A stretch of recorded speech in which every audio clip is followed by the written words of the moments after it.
오늘 공부한 내용 문제 보도록 하겠습니다. 1일 합격 노트인데 기출문제입니다. 확인 설명서 1의 서식에서 제외하거나 생략할 수 있는 것을 모두 고르면 이게 굉장히 어려워요. 이런 문제가. 요거는 서식을 봐야 알 수 있는 문제거든요. 서식이 1의 서식이 우리 교재 408페이지 1의 서식이 407페이지부터 있네요.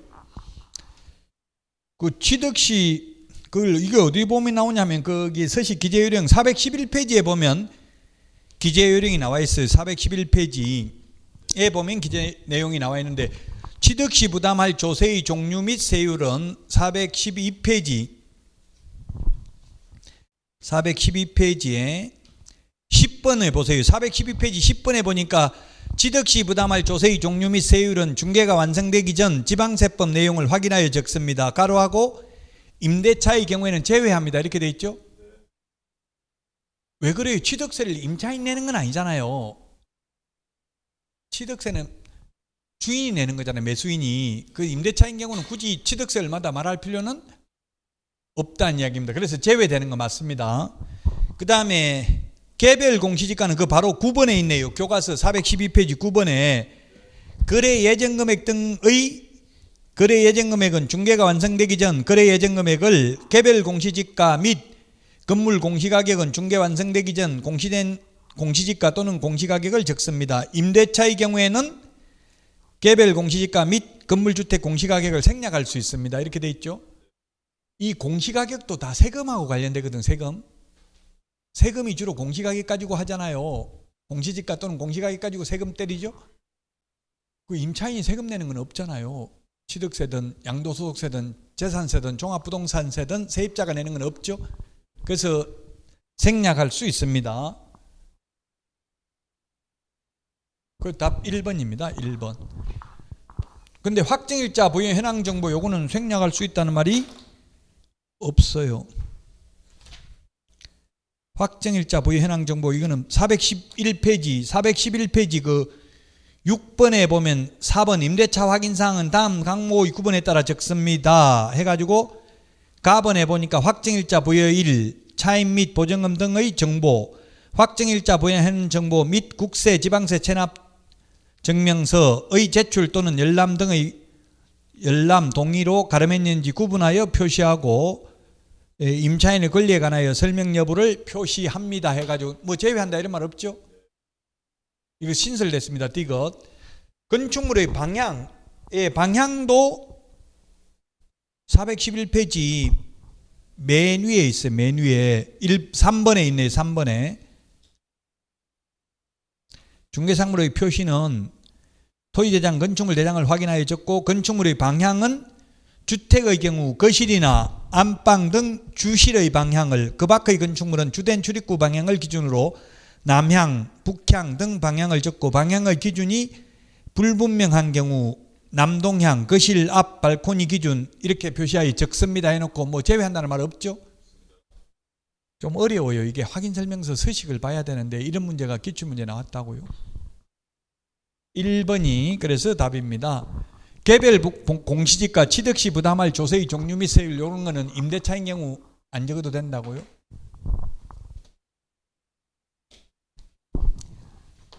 자, 그 다음에 요것도 기출문제이기는 한데요. 확인설명서 서식을 봐야 됩니다. 일반 중개계약서 이게 이런 문제가 가장 어려워요. 서식을 봐야 풀 수 있는 문제가 어려운 문제죠.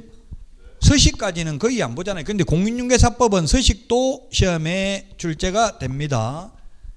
144페이지 보세요. 144페이지, 145페이지 기본서. 145페이지에 보니까 맨 위에 권리 이전용, 매도, 임대, 그 다음에 중간에 권리 취득용, 매수, 임차 등 이렇게 돼 있죠. 145페이지 기출문제입니다. 서식을 봐야 풀 수 있는 거. 지금 뭐예요? 임차잖아. 임차. 포인트가 임차입니다. 임차니까 뭡니까? 그 권리 취득용, 매수, 임차 등 여기를 봐야 되죠. 145페이지 기본서 희망 물건의 종류, 희망 가격, 희망 지역, 그 밖의 희망 조건 이런 걸 기재하잖아요. 4번이 답입니다. 나머지는 매도, 임대, 의뢰인하고 계약할 때 적는 거죠. 기본서 방문가 기본서 145페이지에 있습니다.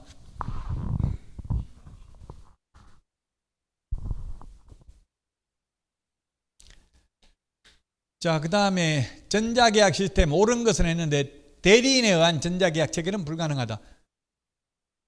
네, 그렇습니다. 원칙적으로 본인이 전자서명을 해야 됩니다. 1번이 맞습니다. 그 다음에 단점, 정보 유출될 우려가 없다, 안전하다고 했습니다. 불편하다가 아니다, 편리하다 했습니다. 카드로 결제할 수 있습니다. 이런 거는 시험에 나온 적은 없습니다. 카드로 결제할 수 있는지 여부는. 근데 카드로 결제할 수는 있는데 단 그 중개업소가 카드 가맹령 가입이 돼 있어야 되겠죠. 카드 가맹령 가입을 하고 안 하고는 자유예요. 카드 가맹령 가입을 해놓고 현금하고 차별하면 여신금융업법 위반이죠. 자, 전자계약을 체결한 경우 전자등기를 신청한 것으로 보지는 않고요. 단 부동산 거래 신고, 해제 신고, 주택임대차 신고, 확정일자는 따로 받을 필요 없습니다. 그래서 1번이 정답이 되겠습니다.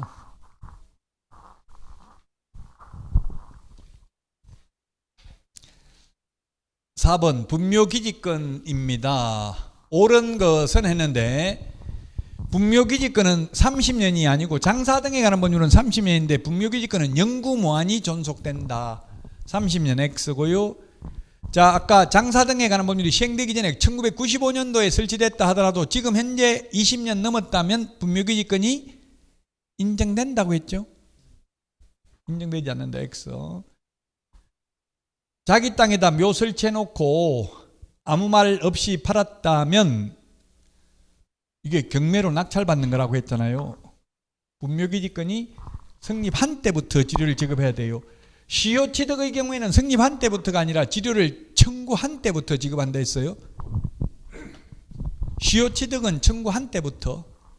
요건 자기 땅에다 묘 설치해놨다가 땅 팔면서 묘 이장한다 안 한다 아무 말 안 했으면 분묘기지권이 성립한 때부터 지료를 지급할 의무가 있습니다.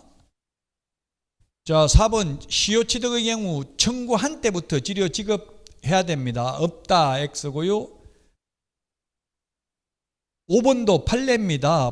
분묘가 멸실된 경우 유골이 존재하여 분묘의 원상회복이 가능한 일시적인 멸실에 불과하다면 분묘기지권은 소멸하지 않고 계속 인정된다고 봄이 상당하다는 게 판례입니다. 판례. 기출문제고요. 이건. 그래서 답 3번입니다. 3번. 분묘기지권은 중개실무에 많이 나오고 법정지상권은 민법시험에 많이 나온다 했죠. 둘 다 관습법상 물건이기는 한데 5번이네요. 5번. 기출문제가 이렇게 X 값을 이런 식으로 나옵니다. 옳은 것은 했는데 개업공개사가 갑 소유의 주택을 을에게 임대하는 갑이 임대인, 을이 임차인이네요. 옳은 것은 했는데 을이 X주택의 일부로 주거 외의 목적으로 사용하면 적용받지 못한다. 일부니까 적용하죠. 일부가 주거 외의 목적으로 사용해도 적용된다 했잖아요. 점유를 상실하면 등기되어 있더라도 등기되어 있으면 대항력을 취득한다 했잖아요. 방 빼려면 등기해놓고 나가라고 했잖아요. 대항력 계속 유지하려면. 상실되는 거 아닙니다. 대항력은 확정일자하고 상관없어. 이사하고 뭡니까? 전입신고하면 다음 날이죠. 이사가 점유 또는 법조문에는 인도받고 이렇게 되어 있습니다. 4번에 을이 대항력을 취득한 후 X주택이 병에게 매도되어 소유권 이전 등기가 격려된 다음에 을이 주민등록을 다른 곳으로 옮겼다면 병의 임차보증금 반환 채무는 소멸한다 했는데 소멸하지 않습니다. 갑이 주인이고 갑이 임대인이고요. 을이 누구예요? 지금 임차인입니다. 을이 임차인인데 갑이 주인이 세입자 동의 안 받고 갑을 병한테 팔았습니다. 양수인에게 승계된다고 했잖아요. 새 주인한테 승계되기 때문에 이 사람한테 보증금을 이 사람한테 등기가 되고 나서 그럼 대항력이 생겼죠. 생기고 나서 이 사람이 방을 뺐다고 세입자가 주민등록을 다른 데로 옮겼다 하더라도 병은 돈 내줘야 되죠.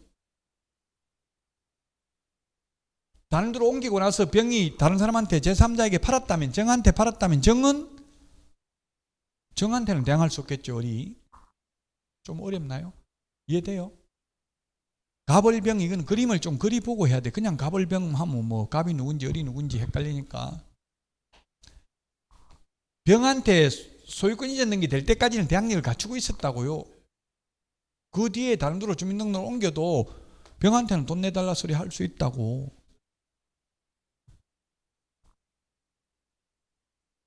(4번) 틀렸고요. (5번) 을이 경매를 통해서 X주택 소유권을 취득하면 세입자가 소유권을 취득했다고요? 그래서 민법에서는 이걸 혼동이라고 하나요? 네? 혼동으로 임대차 계약은 종료하죠. 자기가 세입자가 주인 돼버렸잖아요. 그럼 세입자가 주인 되면 어떻게 해요? 세입자가 낙찰받으면 자기 보증금 배당받을 금액만큼 빼고 상계하고 내거든요. 나머지 돈만. 그러니까 임대차는 소멸되는 거죠. 5번이 정답이네요. 5번이 기출문제입니다. 혼동으로 소멸합니다. 민법에 혼동으로. 세입자는 그 대신에 잔금을 다 내는 게 아니라 자기 보증금 배당받을 금액 빼고 상계한 후에 나머지 금액만 낸다고요. 어차피 자기 보증금은 경매에서 배당받을 거 아니에요. 순위에 따라서. 그러니까 소멸된다고요. 자기 주인 됐으니까. 그 잔금 낼 때 상계 처리한 후 나머지 금액만 입금을 하거든요. 6번입니다. 임대차 중개 틀린 것은 했는데 1번 임차인은 본인이 전입신고하지 않더라도 가족들, 처나, 자녀의 주민등록도 대항력으로 인정되고요. 그 다음에 임차인이 전입신고를 하고 확정일자를 받은 일자와 저당권 설정 등기일이 같은 경우에 임차인이 우선한다 했는데 저당권은 당일날 효력이 발생하는데 대항력은 다음날 오전 0시잖아요. 다음날. 두 가지를 다 갖춘 다음날. 그래서 이게 임차인이 우선하는 게 아니라 저당권이 우선합니다. 등기는 당일날 효력이 발생한다고요?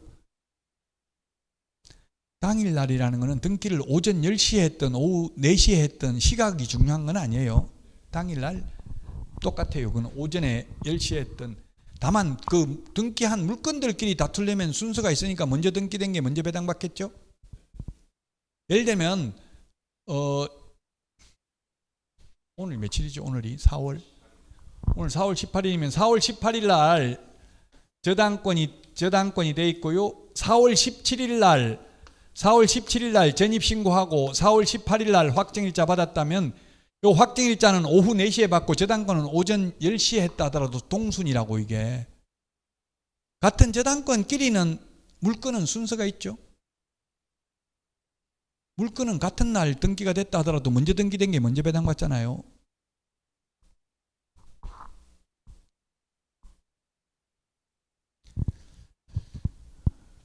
자, 그래서 2번이 틀렸고요. 3번 대항력을 갖추고 확정일자를 받은 임차인이라도 경매 절차에서 배당 요구 종기까지 배당 요구를 해야만 배당받을 수 있습니다.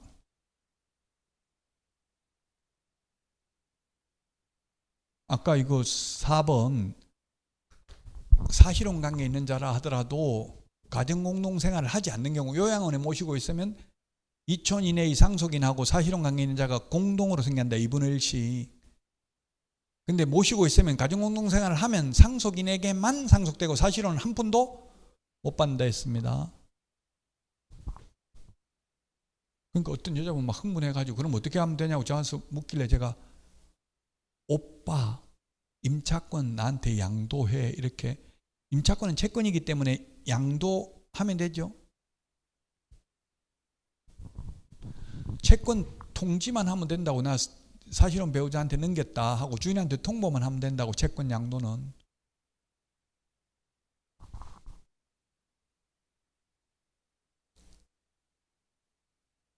(5번) 주택임대차보법상 차임 등의 정액 청구에 대한 제한 규정은 임대차 계약이 종료된 후 재계약하는 경우 적용되지 않는다. 이게 무슨 말이냐면 옛날 시험 문제인데 2년 살고 나서 또 지금은 계약갱신 요구를 해서 2년 더 살고 만약에 4년, 지금은 4년이죠. 4년 끝나고 이제 다시 계약할 때는 그때는 시세만큼 올릴 수 있다고. 이 말이죠, 이게. 종료됐다. 임대차 계약이 종료된 후에 2+2 계약갱신 요구가 4년 끝났으면 이제 다시 또 계속 산다고 할 수 있잖아요. 그때는 시세만큼 올릴 수 있다는 이야기예요. 5% 적용되는 게 아니고. 6번에 2번이고요. 7번 장사 등에 관한 법률인데 틀린 것은 했는데 자연장, 골분을, 화초 등의 밑에 묻어 장사하는 거고요. 매장 사후 30일 이내 화장 미리 신고, 개장 미리 신고, 가족 자연장지도 미리 신고했죠. 그 다음에 매장 기간 30년이고요. 한 번 연장할 수 있습니다. 이게 만약에 최장 60년 끝나고 나면 6개월 이내가 아니라 1년 이내에 시설물을 철거해야 된댔죠. 기출문제입니다. 6개월 아니고 1년 이내에. 1년 이내에 해야 됩니다. 1년 이내 안 하면 어떻게 하는지 시험에 나온 적은 없는데요. 이행강제금 부과합니다. 1년에 2회 범위 내에서 계속 돈 내야 됩니다. 6개월 X 1년 이렇게 시험에 나왔고요. 8번 확인설명서 공통적 기재사항으로 틀린 것은 했는데 답은 요거는 아까 대권 잡으면 금세 실수한다 이렇게 6가지가 공통적 기재사항이라고 했죠. 대권 금세 실수. 답 3번입니다. 비선호 시설은 1의 서식하고 3의 서식만 기재되고 2의 서식이나 4의 서식에는 비선호 시설을 기재하지 않습니다.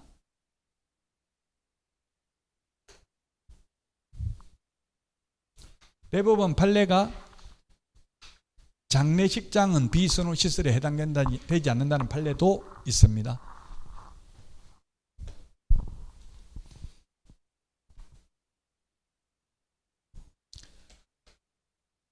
9번입니다. 신탁자 갑과 수탁자 을 간의 명신탁 약정을 한 뒤 신탁자가 수탁자에게 자 갑을 갑이 왜 신탁자 수탁자 을 자금을 지원한 뒤 수탁자가 매도인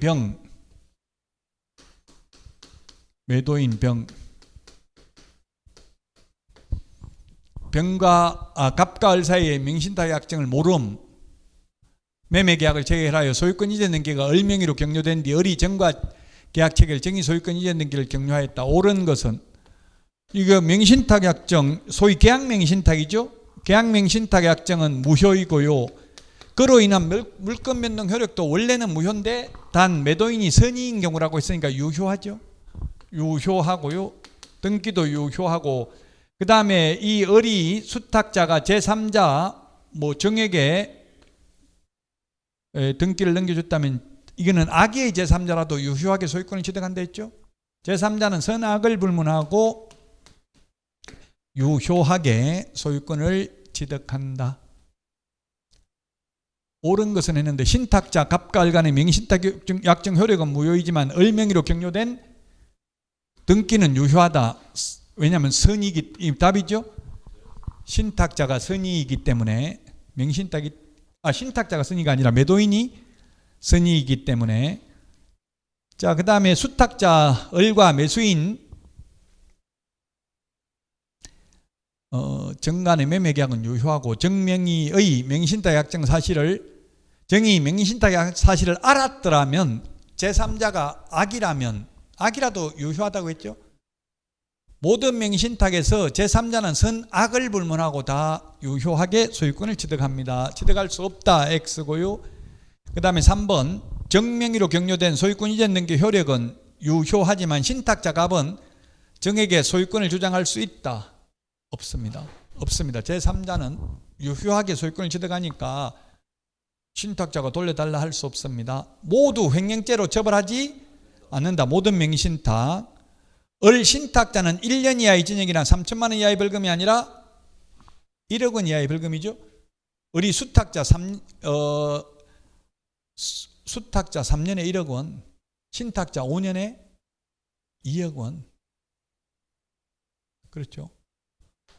이게 기출문제인데 공인중개사법은 이렇게 벌칙까지 나왔어요. 민법에서는 한 번도 이런 벌칙이 나온 적은 없습니다.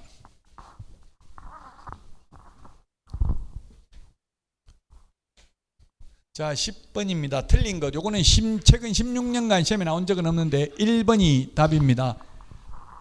계약서 금의는 계약 당사자 중 1인이나 그 위임을 받은 계약서를 작성한 변호사 위임을 받은 자 또는 계약서를 작성한 변호사, 법무사, 개업 공인중개사가 금인을 신청할 수 있을 뿐이지 할 의무는 없습니다. 의뢰인 요청이 있어도 신청할 수 있다. 하여야 한다. X라고요. 요청이 있어도 개업 공개사는 금인 받아달라고 하면 법무사한테 이야기하세요. 이렇게 해도 된다고요. 금인 신청하여야 한다가 아니라 할 수 있다. 소유권 이전 늦게 아까 60일 이내에 해야 된다고 했고요. 판결서 등의 경우에도 금인받아야 됩니다. 자, 그 다음에 형식적 심사만 한다. 실질적 심사하지 않는다. 5번 탈세 목적으로 중간 생략 등기하면 3년에 1억 원. 탈세 목적인 경우 3년에 1억 원. 탈세 목적이 아니라도 1년에 3천만 원 중간 생략 등기하면.